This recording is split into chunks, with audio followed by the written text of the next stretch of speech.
All right, man, peace. So, brothers, I stated when that original George Floyd ritualistic removal occurred that what the protests were actually about were a mechanism to just be another branch of what they call the quote unquote new normal.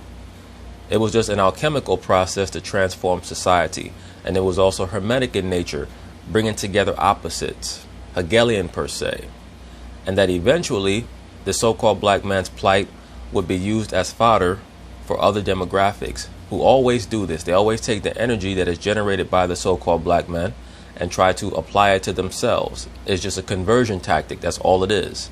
And the so-called black man, oftentimes a simpleton, just stands or sits idly by and allows it to occur. And when I say the so-called black man is often a simpleton, I'm not talking about all brothers. There are a lot of cats out here who are very astute and very intelligent. But unfortunately, the ones who try to classify themselves or cast themselves as the leaders of the so-called black community, they tend to be idiotic because they're not allowed to get on television unless what their stances are or perspectives are consistent with what the liberal Caucasian wants to have propagated to the masses. In other words, you have to be down with the team. So the question is, when is the so-called black man going to reclaim his own narrative and tell his own story and establish his own goals? That's the real question, because as of right now, most of these so-called Black Lesbians Matter movement protests and marches are geared more towards the so-called black woman, homosexuals, and lesbians, as well as transgenders, than it is the so-called black man. Once again, no one is talking about George Floyd anymore. The attention, the energy is all being shifted towards Breonna Taylor, and the excuse is that the cops have not been arrested. Well, the cops are not going to be arrested in the Breonna Taylor case. Number one, because it was a ritualistic removal.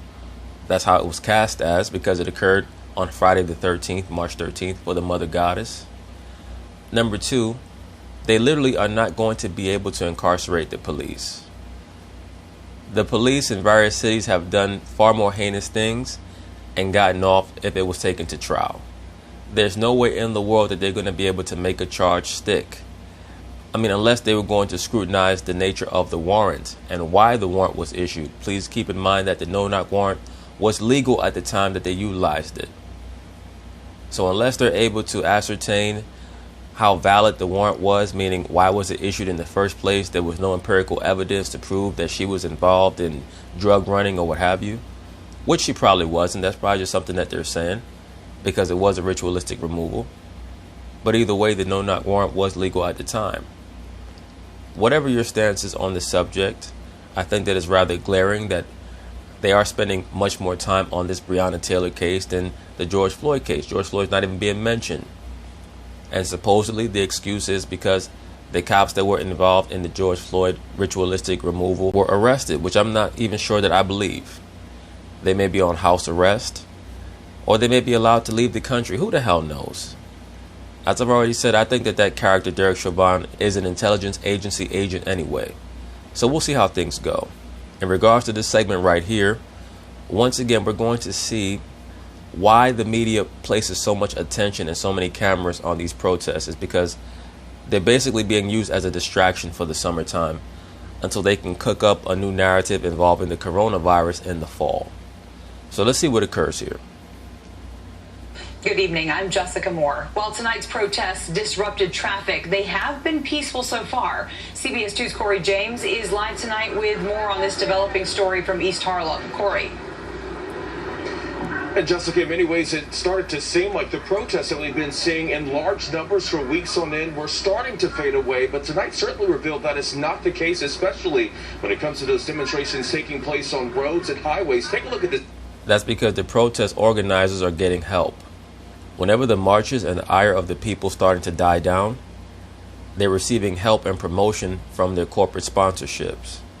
The major corporations, they want these protests to keep going because, once again, it's keeping the minds of the people occupied while they use the coronavirus to assist them in their game of monopoly.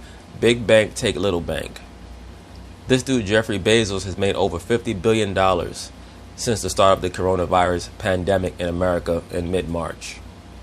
So it just goes to show you who's in the know and who's allowed to make money here. They've declared war on the average American citizen and on the minds of the average American citizen. The George Floyd ritualistic removal as well as the coronavirus have been the two biggest mind fucks that I've ever seen in my lifetime. Slightly above 9/11. Protesters on the FDR Drive this evening, you can see hundreds of them walking in the northbound lanes there. NYPD officers ultimately had to shut down the highway, forcing countless drivers to sit in their cars because of the demonstration. Now this crazy. Drivers forced to sit in their car for hours because these idiots want to walk across the fucking highway. Hold was put on to show support for black women, and people participating in it say they were protesting for so-called black women to show their support. The greatest entity that has shown support for the black woman has been the U.S. government. There's no demographic that has received more support in the last 40 years than the so-called black woman has. They've received more support than homosexuals, lesbians, and transgenders. The Section 8 program has assisted them to a great degree. They concocted the quote-unquote black female feminist movement in the late 1970s. They have assisted the black woman greatly, and they know that already. When I say they, I'm talking about the so-called black woman. They just get involved in these protests and these marches to once again seek out attention. Started at 42nd Street in Times Square at around 5 o'clock tonight. We had a chance to talk to some of the protesters. Take a listen to what they had to say. This is brought to call attention to Breonna Taylor's killers. No, it was brought to call attention to the fact that you probably don't have a man. That's what your real issue is. You're a frustrated, toxic feminist, just looking for attention. I've already said this in other videos. I'm sure that Breonna Taylor, wherever she's at, is looking from her location in the spirit world and saying to herself, wow, I wish that I had even a modicum of this level of positive attention from people while I was alive. Never underestimate the level of disingenuousness and fakery of the average idle-minded person. Most of these people, they just want to feel like they're a part of something. They don't give a fuck about Breonna Taylor. They don't give a shit about George Floyd. They don't give a flying fuck about so-called black people in general. They just want to feel like they're a part of something. And as soon as you show us, the so-called black man, that you have a backbone and that you're not slave-minded, these same super liberals, toxic liberals, they will turn against you. They look at the so-called black man like a dog. Everybody has sympathy for a dog. But as soon as you show that you're a man, they're going to turn against you. And they're going to throw as much vitriol and racial malice your way as the most ardent, quote-unquote, Ku Klux Klan member or skinhead. Why have they not been prosecuted? Why are there countless trans women that have been murdered and we don't know who has murdered them and nobody's even investigating? You see that, brothers? Once again, they need to conflate the issues involving the so-called black man with the transgender and the so-called black woman, because once again, those demographics cannot generate their own energy. No demographic or entity generates their own energy like the so-called black man does. For whatever reason, the Most High has blessed the so-called black man in that way. So when you generate energy, remember, energy can be either positive or negative. So if we express ourselves in a positive way, we will regain the power. We will regain the rulership. But it's up to the so-called black man to figure out what he wants to do and how he wants to do it. But these people here will have nothing to do with our salvation. Especially a character like this. Look at this idiot. I'm not even quite sure what this is. Is this a female, a male? Is it dressing in drag? But this person does not give a fuck about the so-called black man. Because it's going to take extremely hard work to improve our people. Nothing is going to get solved, resolved, or improved in a march or in a protest. It's just not. These people, they have no end game. They don't have the intellect to be a part of a solution. Not to hang out with my friends to come out at march because I have siblings that have passed away. Brayshana Robinson. I wonder how many abortions Brayshana has had. I'm sure that question will come off as, rather unsavory or what have you. But at the end of the day, these are real questions that have to be asked to people who claim that they want to be a part of solving issues and solving problems. We're removing 400 to 600,000 so-called black fetuses per year. That's an entire military every year. Friends that passed away, female girls that just passed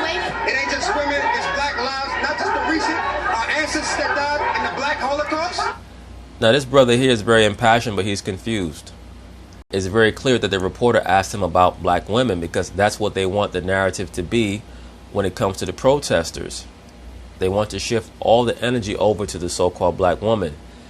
So he tried to correct the reporter by saying it's not just about black women, it's also about the black Holocaust, etc. He's a wokey. He just doesn't understand that they don't care about him. They're just using him. We're here for them too. We're here for black women, all of them. See, the so-called black man is always trying to include everyone, but these other demographics don't care to include him. They'll bring him along as long as he's willing to stay in his place and know his role. But when it comes to him as an autonomous entity, no. So-called black man, you're the security guard, you're the dog. That's it. So you have to include everyone else. And you have to fall under the belief system that there should be a conflation between your plight and the plight of the homosexual, the lesbian, and the woman, even though all of those demographics have been empowered over you already. Stop, it never faded with us. And this is the second night in a row the city has seen protests. There were chaotic demonstrations late last night and Now look at these young so-called white women. Why are they there really? Are they truly passionate about the cause, or is it that they have nothing else better to do? I mean, come on. Or is it that they just love black penis? Who the hell knows? And you can see fires were started, graffiti was even drawn, and police tell us a total of 6 NYPD vehicles were also vandalized. Now, the unrest was called a show of solidarity with Portland, Oregon, which has seen violent clashes between demonstrators and police. What Portland, Oregon has seen is Trump attempting to clean up that cesspool of an environment over there. That's really what's been going on. Look, at the end of the day, if you allow your society to descend into chaos, no one is going to win. It's like allowing a child to throw a perpetual tantrum. Eventually, you have to send the child to his room or discipline it in some way.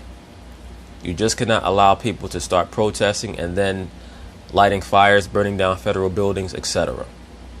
So Portland, Seattle, those cities are overrun by Caucasian superliberal Marxists who are trying to use the so-called black man's narrative to substantiate why they want to bring chaos to their own environments.